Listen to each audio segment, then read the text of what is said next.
How to fix Instagram can't add audio problem easily and fast. Hello guys, so first thing you want to do is open the settings on your phone and then go to the apps manager.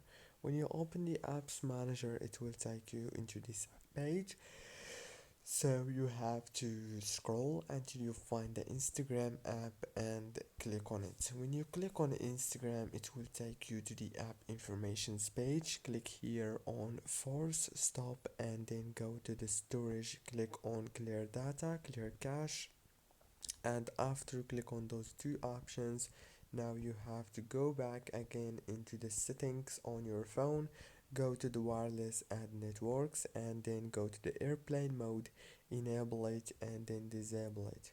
That's it. Now you have to reopen Instagram and the problem must be fixed.